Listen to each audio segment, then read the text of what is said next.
What's up, guys, and welcome back to the channel. And UFC Paris, Moicano versus Saint Denis just took place, and I live streamed the entire card at fucking 5 a.m. and I was very tired. But Renato Moicano won the main event by TKO in the second round due to a doctor stoppage. The rest of the card was pretty fun. There were some good finishes. A lot of it was a bit like mid at times, but there were some good moments. There were some not so good moments. But yeah, the card overall was pretty fun. So I'll be starting at the main event, going all the way down to the first prelim, and giving my reaction to every single fight on the card. Let's get started with the main event of Renato Moicano versus Benoit Saint Denis. I picked Saint Denis to win this fight by TKO in the second round. Flipped that result. It was Moicano by round 2 TKO. He got it done. Beat the fuck out of him in the first round. Easily won. 10-8'd him in the first round. Got him down pretty much straight away. And his top control is just too good. And BSD, something I probably should have seen is like the fact that he kind of just uses strength-based get-ups instead of like actual good jiu-jitsu. And he does give up his back. And he's not that good at getting up. Again, like he got up against like Frivola, but like apart from that, and like Moises, but like Moicano's just way level up from Moises. His top control is too good, and he actually threw ground and pound here. Previous fights, like against Doba, there wasn't as much ground and pound for Moicano. He did get a lot more top control, but in the Jailer Turner fight and in this fight, he did focus a lot on ground and pound to really put the pressure on them and do damage to the opponent, and that's what he did here. Threw a lot of ground and pound, did a lot of damage to BSD, and had his eyes swollen up like crazy at the end of the first round. Had him hurt bad. There was like moments I'm like, yeah, the ref might stop this on the ground due to ground and pounds, but the crowd would hate it, so they probably won't. But there were moments where like he could have probably got a ground and pound TKO. And BSD kept trying to get back up, gave up his back body triangle. Moicano got the body triangle, flattened him out, was just beating him up on the ground. Round 2, though, needs to be mentioned. And they didn't even look at his eye at the end. This is the funny thing is, they didn't even look at his eye really at the end of round 1. Like, they didn't even get the doctor to check his vision or anything like that. The cunt man just did his thing and let him back out there. Round 2, though, BSD wins round 2 in my opinion. Moicano did fuck all on the feet. He really didn't throw much. He was patient as shit. And BSD stuffed his takedowns. And so in my opinion, won round 2. Now, obviously, Moicano was going to win the fight. It probably would have got stopped later on if it didn't get stopped there due to the, like, eye damage. But it's funny because round 1 where all the damage was done, they didn't even really look at his eye. They let him back out there straight away. Round 2, doctor was just kept checking his vision and eventually decided it wasn't good enough. He said he couldn't see out of his right eye because his right eye was swollen. Like, both eyes were swollen, but one eye was, like, completely closed and BSD couldn't really tell how many fingers were holding up. But again, I'm just going to say this. They let Ortega keep going against Volk when he literally took, like, 6 attempts to try and get the how many fingers question correct. So, I don't know. It's weird, though. I would have thought they would let it keep going just because it was BSD in Paris. And he did win the second. So, like, I get it. If Moicano also won the second and it's like it's not getting any better for him, then maybe you stop it. But second round, BSD looked okay. For the fact that he couldn't fucking see at all, he looked all right. So, yeah, it is what it is. Moicano was going to win the fight anyway. Tough for Lucas Tracy as well, you know. Comes back after a month and a half for a BSD card and immediately gets the fight wrong. But BSD looked good. Moicano, I got to mention this as well, on the mic, underrated, not even underrated at this point, one of the best on the mic fighters in the UFC, just randomly said fuck Macron, and the French crowd just started cheering, which is based. So good job from Renato Moicano, gets the win, great, good on the mic, calls out Paddy Bimlich, my brother, easy money. Dan Hooker, easy money. So yeah, good win for Moicano. Give him the Paddy fight next. I won't do a next fights to make video because I can't be fucked. But yeah, do Paddy versus Moicano next. Even though Moicano like arguably deserves a way higher ranked opponent, I'd say you just give it to Paddy. Anyway, let's move on to the co-main event. Allen versus Nassourdine Imavov. This result saved me from being very upset with the entirety of this card because even though my picks weren't great, I think I went 8-6 on predictions, so pretty coin flippy pick ratio. There were some iffy ones, there were some fucking weird results, but I was happy about this. I hate Brendan Allen immensely. I've talked shit about him in like all of my fucking videos, and I don't like him, so I was very happy to see him lose. Now, I was nervous, I was worried because he did actually get the takedown in the first round and was doing good with the control, and I was like, is Imavov just going to not show up and just look shit and lose? But no, Imavov tunes him up in the second and third, beat the fuck out of him in the later rounds. Allen looked pretty shit, kept just kissing the mat, get his takedown stuffed, and rolls to guard every time. No chain wrestling, no wrestling up. He would get the initial shot stuffed, and then he would just sit to the mat and just let himself get beaten up. Good win from Umar. Looked good in the second and third. I mean, he always kind of looks a bit sloppy. Like against Cannonier, there was moments where he was kind of getting cracked. Against even Delidzi was a bit of a sloppy fight. But Umar was real good, man. I think he's a quality top 5 guy. And yeah, Brendan Allen lost, so I'm happy. I was like, yeah, he's going to try and complain about the decision here, and he didn't look like he complained too much, but he kind of did chucked his hands. I was like, yeah, bro, you lost. But yeah, he landed some good shots in the third. Amavov looked like he might have hurt his foot or his leg or something. Allen landed a nice knee. But yeah, they both looked gassed as fuck in the third round, and it was kind of like whoever pushed more won it. But Amavov did way better at the start. The back end of the round was kind of competitive, but the start, Amavov did well, stuffed his takedowns. And yeah, his takedown defense is good. It's like he got taken down once. His get up game's not good. I'll say that. He's like jiu-jitsu to get up is kind of shit. But his defensive wrestling initially is pretty solid. Apart from that one takedown in the first round, he does stuff a lot of takedowns. So Mavov, I think, is a very solid fighter. Maybe him versus Barriault next. Winner gets a title shot. Maybe him versus Izzy. Maybe him versus Whitaker with a loss to Hamzat or something like that. I think Amaro probably will need some time off. Took a bit of damage there by the looks of it. But yeah, I'm very, very happy to see Brendan Allen lose. He can fucking go get KO'd by Michel Pereira in his next fight. Anyway, let's move on to the next fight. Next up, we had a certified home-cooked robbery for the home guy, William Gomis, the tepid range striker himself. I hate that Lucas Tracy got this prediction right. I just wanted to mention briefly, Lucas Tracy came back from BSD and immediately loses and he's just going to dip. I think I might have said that before, but we were talking about it on stream. Like, is Lucas going to stick around? Who knows? But I hate that he picked Gomis and technically gets to say he got this fight right, because this was a fucking robbery. Clearly, Brito won the fight. He won the first and second. You can give Gomis the third, sure. He was looking good with the counters, but Brito did more damage in the first and second. He got back up at the end of the first and threw some good shots. Brito also did. So Gomis did nothing on top as well in round one. So I gave the first and second to Brito. I thought he won the fight pretty clearly. And there was even an argument for 30-27 Brito with his, the argument for Gomis was he scraped the first and third. So I thought this was a bit of a robbery. Gomis called for fucking Diego Lopez. You're not getting Diego Lopez, little bro. He's the backup for fucking 308. He would smoke you. You suck. So yeah, Gomis, the tepid range striker, the little decision merchant, gets the win. Split decision, fucking shitty fight. I mean, it wasn't that bad. It was a fun fight at moments, but Brito was just a bit too retarded. He's got to push his game plan, offensively wrestle. He was pushing on the feet, but he kind of kept getting countered and stuff. So yeah, it was not the best performance from Brito, and he lost. I thought he should have won, but you still got to do more anyway. You should have known that they were going to rob you in front of the Paris crowd. So yeah.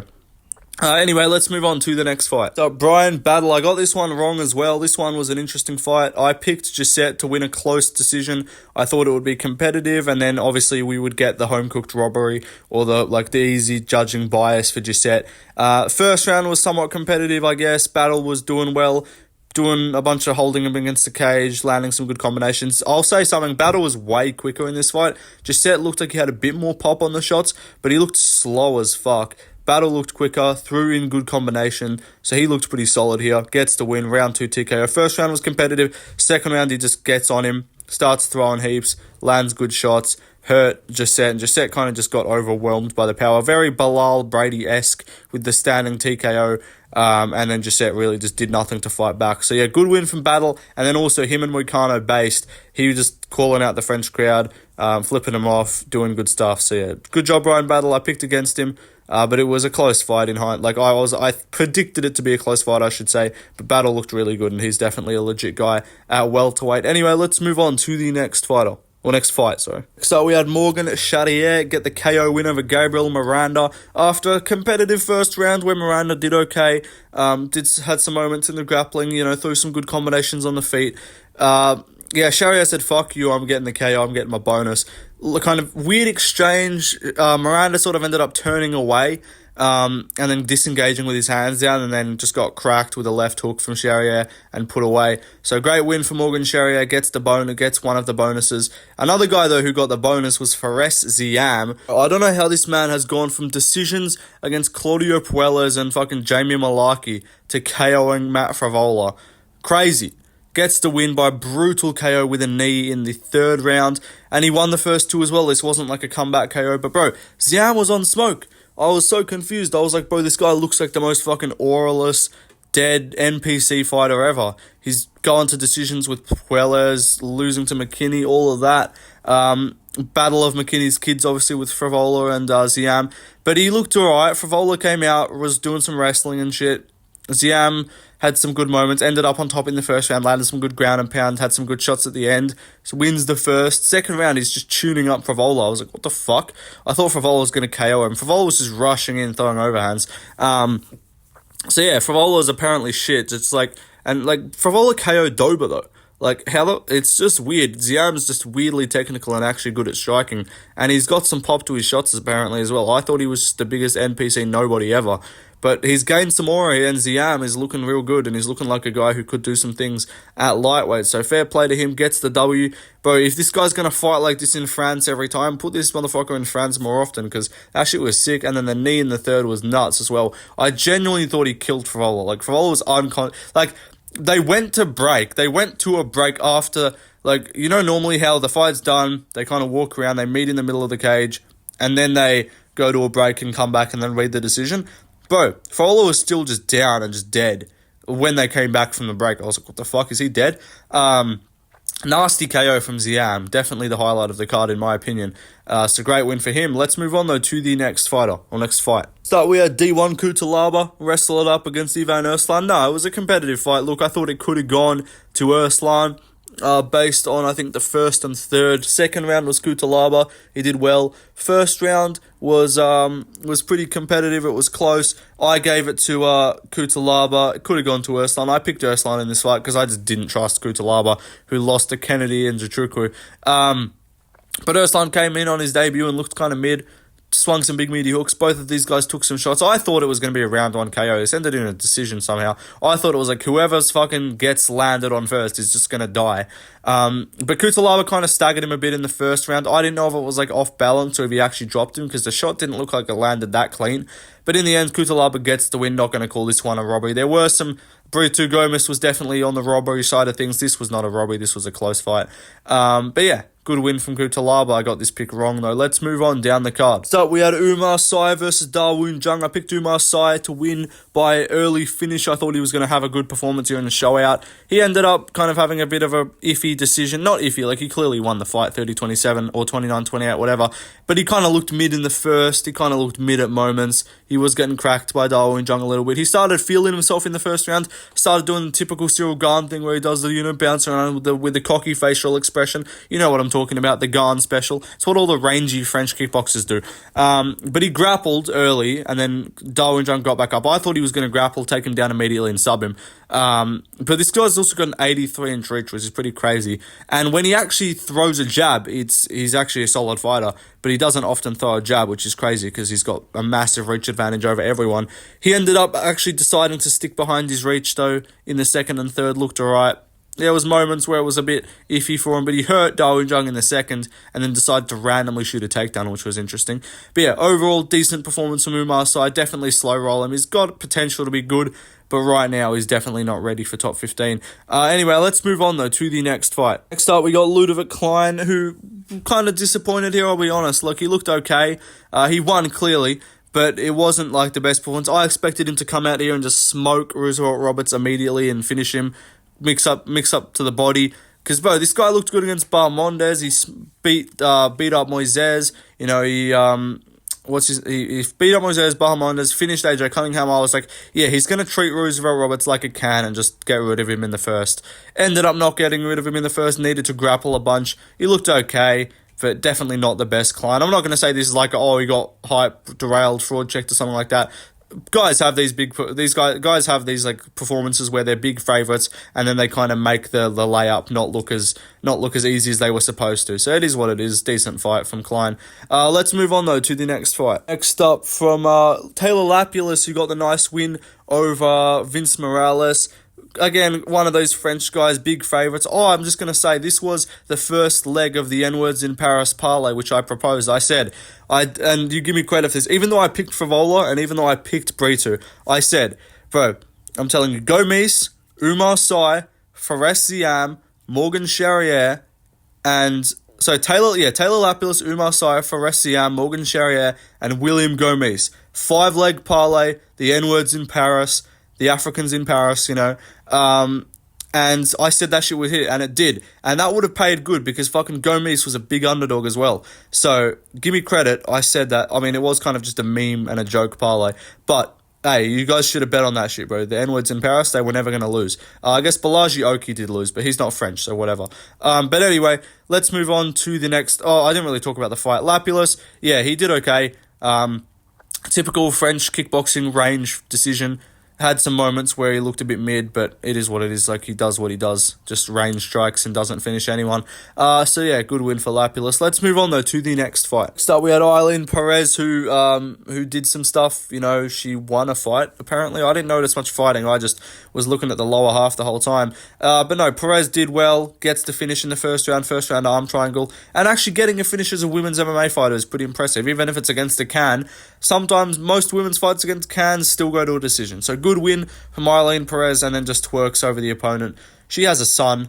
It's interesting. Look, we can appreciate it as fans, but I do feel bad for the kid. To be honest, so that's rough for him that he has to deal with that. Anyway, Eileen Perez, good job. Let's move on, though, to the next fight. Next up, we had a pretty competitive fight between Daniel Perez and Victor Altamirano. I picked Perez based off power difference. I said he would have more impact on his shots, and he did. This guy is the biggest knockdown merchant ever, because I swear to God, he is shit. Like, his technique is not that good, and he gets tuned up for, like, most of his fights. Like, Altamirano was winning every moment of this fight where Perez didn't drop him, but Perez just got a knockdown in every round. Obviously, Altamirano, was this a split or a UD? I think it ended up being UD. I don't remember though. But Perez got the win, I know that. And I picked him, as I said. But yeah, Altamirano, I think he won the third because he was kind of tuning Perez up, even though Perez did get a knockdown towards the end. But yeah, Perez stole the first and second just based off knockdowns. Now, Guru, who loves to use the on-damage rule with the O'Malley-Marab fight, was somehow arguing that Altamirano won this fight, even though he got dropped.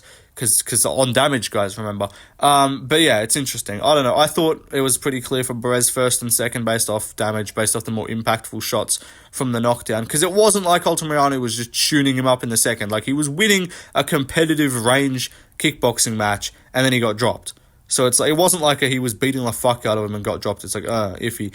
But no, I thought it was pretty clear 2-1 for Perez. Good win for him. Let's move on, though, to the next fight. Start, we had Jacqueline Cavalcanti versus Nora Cornell. Now, this was the first of the French defeats on the card. There ended up being, how many? 3 of them? I think it was this, Gisette, and then BSD lost. But Nora Cornell, she looked good in the first round. She looked okay. And then Cavalcanti just started tuning her up. And that was fun. So yeah, I picked Cavalcanti because I've watched Cornell fight. I just never thought she was that good. And if I see a women's fighter like Cavalcanti, who I actually see uses technique, I'll pick them most of the time in fights. Now, I was worried that they were going to do some home-cooked robbery and give the decision to Cornell. And there was a split scorecard. So one of the judges did give it to Cornell, which is crazy because she clearly lost her second and third. But yeah, overall good performance from Cavalcanti, gets the win pretty clear. Let's move on though to the first fight of the night. First fight, we had Balaji Oki versus Chris Duncan. Now Oki was looking good. He was feeling himself. He was landing some good shots, and then he shot into a guillotine, and then Chris Duncan submitted him. So it was tough for Oki. Typical IQ of that region. That's all I'm gonna say. No, I'm kidding. But Chris Duncan got the guillotine. It was weird because Oki was like, okay, he's surviving. He's tough. He's surviving, and then the grip breaks, Oki's on top. I'm like, all right, sweet, he's out. And then I realize he kind of starts falling off to the side and just not doing anything. And then Chris Duncan alerts the ref and says he's out. Ref stops it. Obviously, Oki was out. It's crazy to think, like, if Oki didn't, like, kind of start falling off to the side and make it look clearly like he was limp, like, if he just was positioned on top of Duncan, it would have been weird. Like, he might not have noticed. It might have been like, oh yeah, Oki's just kind of getting himself back. He's fine. And then maybe it could have been like a Marab and Ricky Simone scenario where it was like, oh no, I was fine. I was chill. And then it could have caused some controversy, but no controversy with this one. Obviously, Oki was out for tough guillotine as well. It was like, it was in for sure. It wasn't like a soy tap. Like, he actually got put out. That's if you lose by guillotine, if you go out to the guillotine, I can respect it. I'll be like, fair enough, you got caught in a good guillotine. If you tap to a guillotine, that's me being like, yeah, you didn't really try and get out of it. Like, Oki tried to get out of it and proved he was not going to get out of it. Duncan puts him away. And then proceeds to have an interview where I could not understand a single word he was saying. But anyway, that's the card done, guys. Overall, 8 and 6 on picks, pretty mid. Obviously, I picked Oki. I got that wrong. And then I had a 6-fight run of correct picks, which was great. So I was 6-1. I was feeling good. Then I got Kutalaba fight wrong. Close decision. All good. So at that point, I'm 6-2. Main card opener, I get wrong. Ziam randomly has aura. 6-3. Sherry, I get right. 7-3. Battle, I don't know why I picked against him. 7-4. Gomis, robbery. 7-5. Allen loses. I picked a Mavov, obviously 8-5, and then BSD loses in the main event 8-6. So yeah, tough in terms of the picks, pretty coin flippy, you know. But overall, fun card. I was happy that Allen lost. I was happy that good performance from Ziam, to be fair. Like, I didn't really care. Once I'm like, yeah, he's winning this fight, I'm like, get a finish, bro. Like, increase the aura, because Ziam was looking good. But yeah, tough for BSD. Money Moicano. I cannot afford to lose, my man. Let me tell you something. So yeah, happy for Moik. Sad for BSD. That's tough for him, you know. 0-2 this year after a really good year last year. Went 3-0, and then got fucking Poirier losers, and then Moicano lost. So yeah, tough for BSD. Back of the line, not back of the line, but like an unranked opponent for him next for sure. But yeah, good card overall. Pretty fun. Had a good time on the live stream. Yeah, peace out, guys. See ya.